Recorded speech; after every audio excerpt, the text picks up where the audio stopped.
Olá, seja bem-vindo de volta às nossas aulas aqui do nosso grego intermediário da Escola Charles Spurgeon online. Sou o professor Felipe Prestes e estamos aqui para mais uma das nossas aulas tratando especificamente sobre o uso do artigo e aqui falando sobre as locuções, agora ele como um marcador de função em locuções genitivas. E o que é interessante falar aqui sobre isso? Basicamente é que em locuções genitivas, tanto o substantivo núcleo como o substantivo genitivo normalmente apresentam o artigo ou não apresentam o artigo. Para deixar isso mais claro, eu deixei assim propositadamente para que fique, porque obviamente demanda uma explicação um pouquinho mais ampla, né? Então vamos destrinchar o que eu acabei de colocar aqui. Locuções genitivas. O que é uma locução genitiva, pessoal? Locução genitiva é basicamente quando nós temos hologos tu theu, como nós temos aqui. Hologos tu theu é uma locução genitiva. O que é uma locução? São mais de uma palavra com um significado, certo? É quando nós temos um núcleo de significado em uma palavra. Aliás, em mais de uma palavra. Então, isso é uma locução genitiva. Tanto o substantivo núcleo. O que é o substantivo núcleo, pessoal? O substantivo núcleo, por exemplo, hologos, palavra de Deus, hologos tu theu, ok? Hologos tu theu. Aí nós temos a palavra de Deus. O que é o substantivo núcleo? É o substantivo que, digamos assim, manda, né? Que rege, que é aquele ao qual o genitivo está ligado. Nós temos um substantivo núcleo e temos uma coisa, digamos assim, que atribui significado, que modifica, essa é a palavra, que modifica o substantivo núcleo. O que é que modifica o substantivo núcleo? É o genitivo. Então, se nós temos a ideia, a palavra de Deus, vamos traduzi-lo aqui, ó, a palavra de Deus. A palavra de Deus. Quando nós temos a palavra de Deus, nós temos hologos e tu theu. Vou até marcá-la aqui em verde para ficar diferente. E aqui nós temos de Deus. Quando nós temos isso aí, nós temos o quê? Aqui nós temos aquilo que vai ser modificado, ou seja, desse lado nós temos o núcleo e desse lado nós temos o quê? O substantivo genitivo. Substantivo genitivo. Por quê? Porque um é exatamente o que vai ser modificado. Substantivo. Vai ser o substantivo núcleo. E o outro é o que modifica. É o substantivo genitivo. Então, exatamente a partir disso é que a gente está dizendo, olha, a gente já sabe o que é substantivo núcleo e o que é substantivo genitivo. Agora vamos ler e já sabemos o que é uma locução genitiva, que é mais de uma palavra com um significado. A palavra de Deus. A palavra de Deus. Tudo isso é uma locução genitiva. Então, tanto o substantivo núcleo, agora eu já sei, nesse caso, a palavra, como o substantivo genitivo, também já sei, de Deus, normalmente apresentam o artigo ou não apresentam o artigo simultaneamente. Deixa-me corrigir aqui, na verdade, acrescentar, né? Vou colocar aqui, ó, simultaneamente.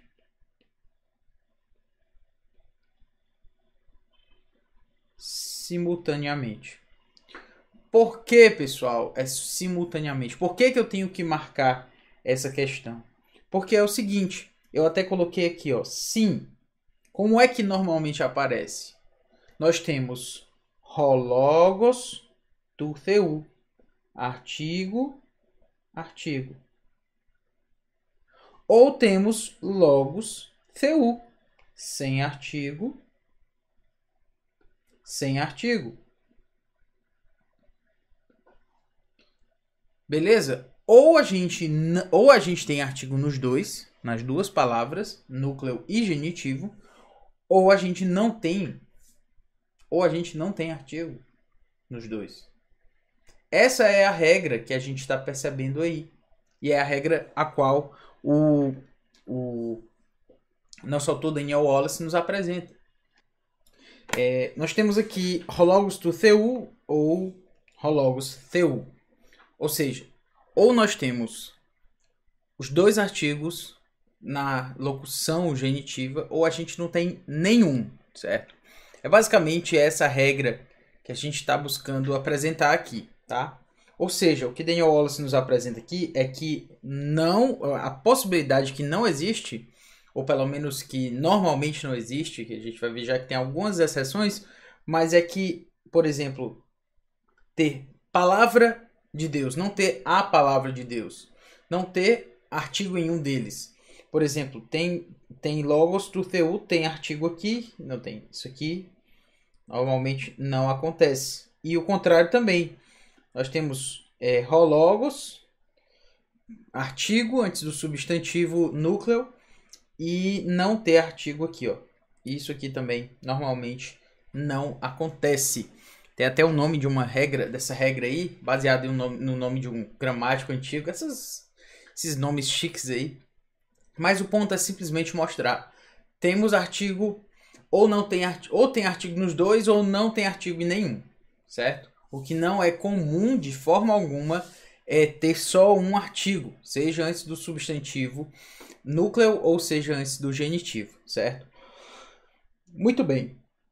O que Daniel Wallace nos apresenta sobre isso? Ele diz, olha, há algumas exceções, mas na maior parte das vezes, quando o artigo está presente na construção, espera-se que tanto o substantivo núcleo quanto o substantivo genitivo o tenham, certo? Ou seja, na maior parte das vezes, quando o artigo está presente na construção, espera-se que tanto o substantivo núcleo quanto o substantivo genitivo o tenham, certo? Então, se tem, os dois vão ter. Essa é a questão.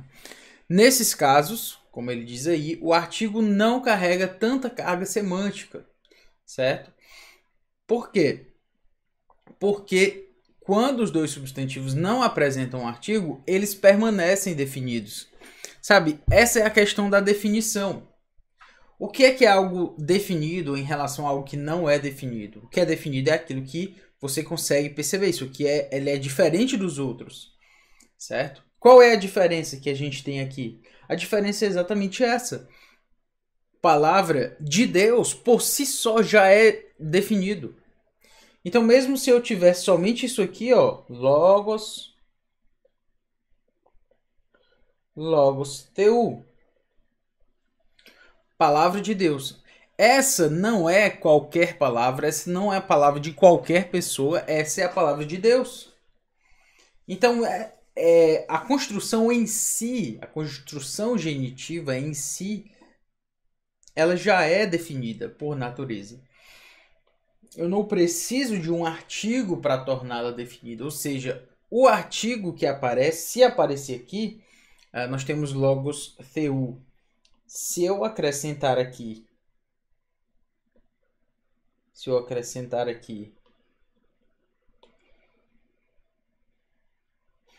hologos tu theu, qual é a carga de significado, qual é a carga semântica que esses dois aí vão apresentar, né? Qual é a carga semântica que eles dois vão ter? Praticamente nenhuma. Por quê? Porque a expressão em si, ela já é definida. Por isso que o autor está nos dizendo aqui, não carrega tanta carga semântica. Porque os dois substantivos, com ou sem artigo, já permanecem definidos. Em si mesmos já são definidos, certo? Mas, como a gente tem percebido aqui, a ideia é basicamente mostrar um marcador de definição, um marcador de locução genitiva. Aqui está se falando de uma locução genitiva. Essa é a questão, certo? Então a gente tem aqui, ó, batizado Jesus, baptistes ho Jesus, batizado Jesus. Temos o de aqui, mas você sabe que nem sempre o de é traduzido, ok? Então, batizado Jesus, a gente tem anebei.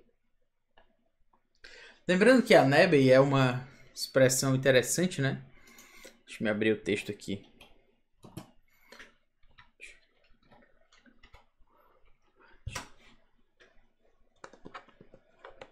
Mateus 3,16. Mateus 3,16.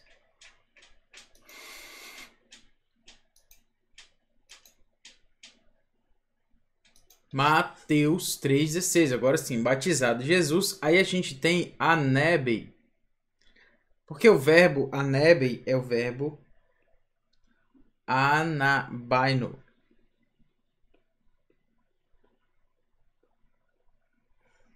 Certo? É o verbo anabaino. Então o verbo anabaino tem a ver com subir, certo?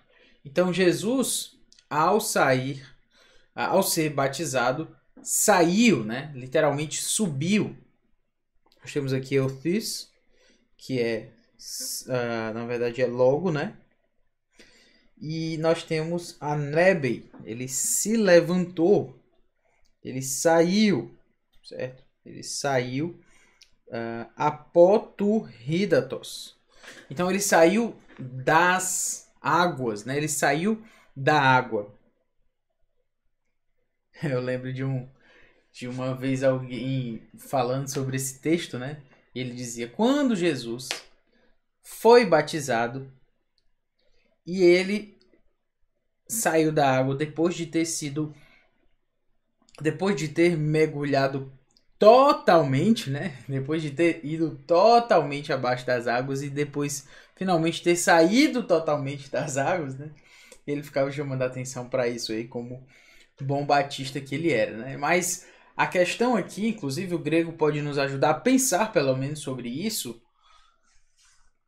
Não vou dizer que o grego vai resolver todos os problemas, mas ele já nos traz uma boa compreensão pelo menos da discussão.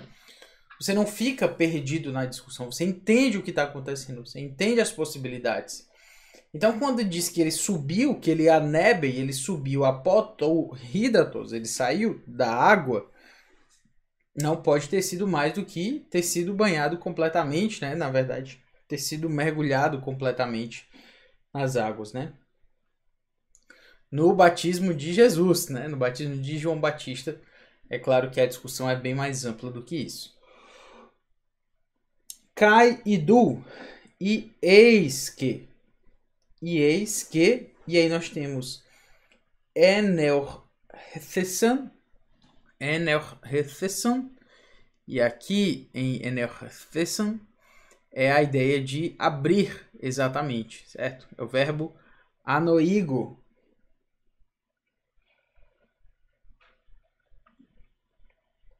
Anaigo. Esse é o verbo que está aí, viu? Acredite em mim, né? Anaigo é se abriram, né? Se lhe abriram, abriram-se-lhe, abriram-se para ele. O que? Roi Uranoi, os céus. Roi Uranoi, os céus. Se lhe abriram os céus. Cai e Eiden e viu. Então ele viu alguma coisa, né? O que foi que ele viu? Top Neuma Tutheu. Ele viu Top Neuma Tutheu. O que é Top Neuma Tutheu? A gente já sabe. É o Espírito de Deus. Então Jesus subiu das águas, mas ele viu o que? O Espírito de Deus descendo. Katabainon. Baino é outro verbo interessante, né? Porque a ideia do baino tem a ver com a ideia de eu vou. E no caso, anabaino tem a ver com a ideia de subir. Eu subo. E katabaino significa o quê? Katabaino significa eu desço. Então ele, anebei, subiu, saiu das águas. E o Espírito Santo, o Espírito de Deus, desceu. Nós temos aqui o Espírito de Deus, topneuma tu theu. Katabainon, descendo, perceba aqui, ó. Katabainon, que é a forma participial, né, desse verbo. E aí nós temos hosei, ou hosei, que é como. E aí a gente tem peristeran, certo? Que é como pomba. Erhomenon, vindo, pauton, vindo sobre ele. Então, o que é que deve chamar a nossa atenção aí, né? Basicamente é a ideia de que a gente precisa procurar as questões positivas, né? Aliás, genitivas. E quais são as locuções genitivas? Nós temos aqui. Vamos procurar aqui o genitivo, olha. Apoturridatos é um genitivo. Nós temos topneuma tutheu, é uma outra expressão que você vê aí como genitivo, certo?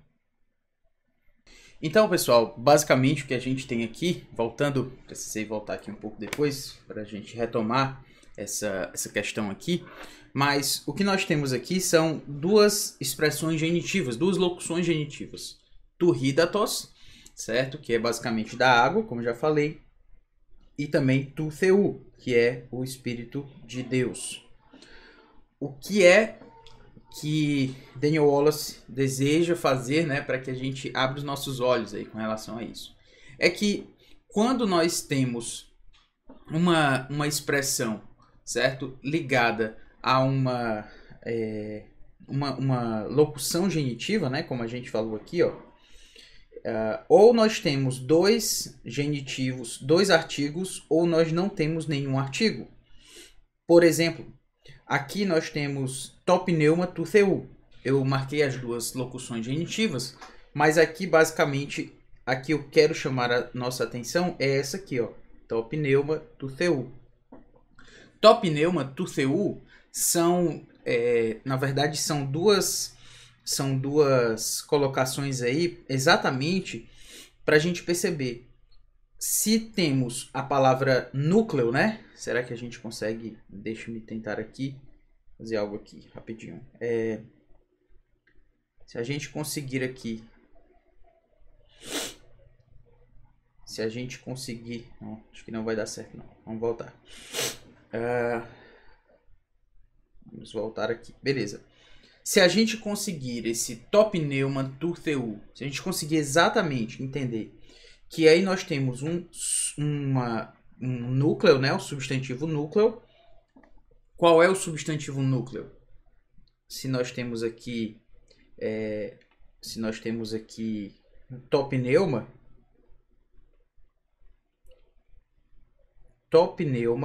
é o substantivo núcleo. Porque tutheu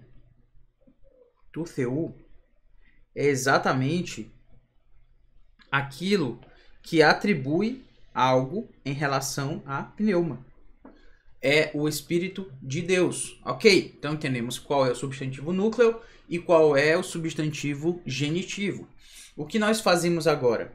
Nós entendemos que se ele aparece com um artigo aqui, ó, topneuma, ele também aparece com um artigo aqui, ó, tutheu.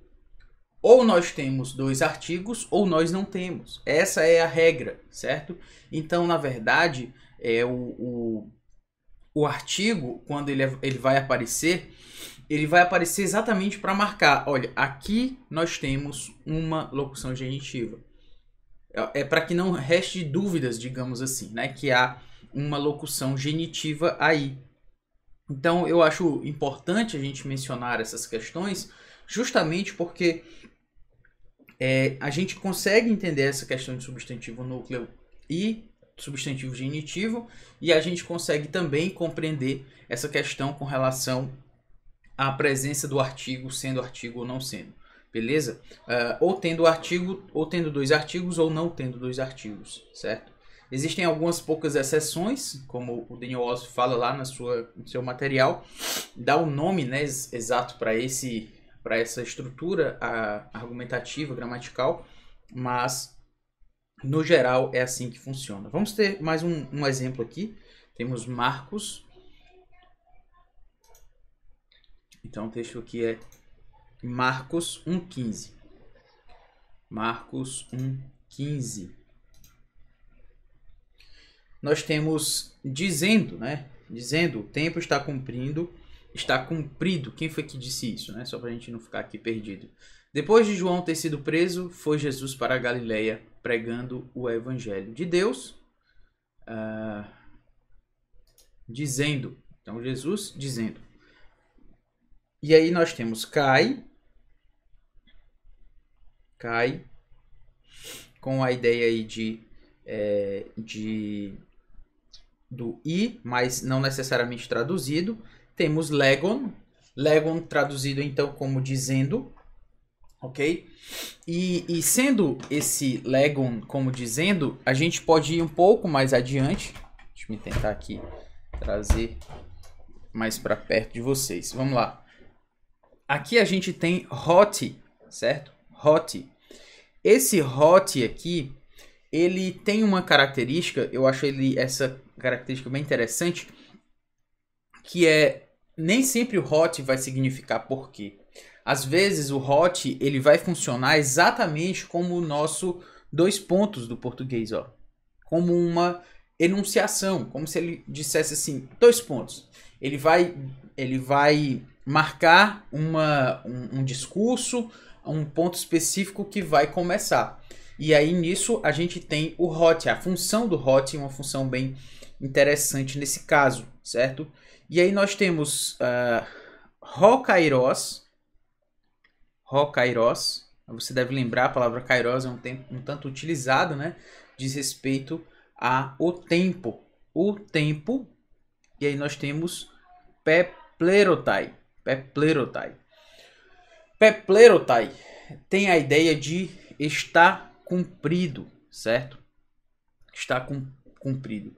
O verbo, exatamente, é o verbo pleroo.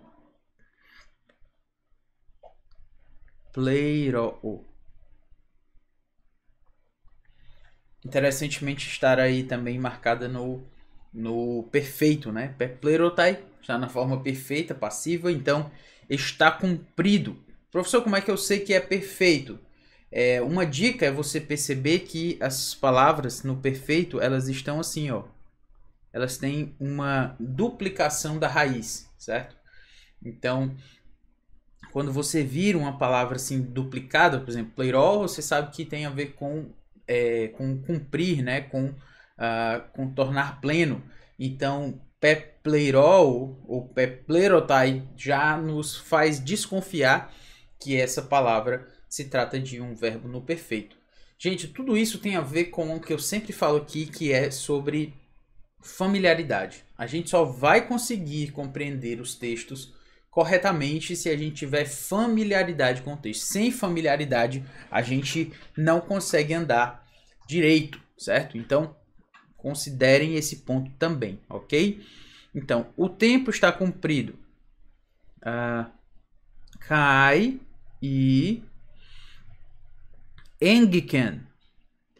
Engiken é um verbo interessante também, porque tem a ver com... É o verbo engidzo. Engidzo, certo? E engidzo significa eu me aproximo. Então, engiken está na sua forma perfeita aí, no caso, e com uma ideia de estar próximo, né? Então, engiken está próximo, ou se aproxima, mas perceba que é um verbo, né? O verbo aproximar-se. Então, está próximo o quê? Rebasileia. tu Theu. Re Basileia tu Theu. A palavra Basileia, como você já deve saber, significa o reino. Re Basileia significa o reino. E tu Theu significa de Deus. Já fica claro aí, né? Você já deve saber que quem é o substantivo núcleo e quem é o substantivo genitivo. Mas a gente fala sobre isso na próxima aula. Por enquanto, ficamos por aqui. Que Deus nos abençoe e até mais. Valeu!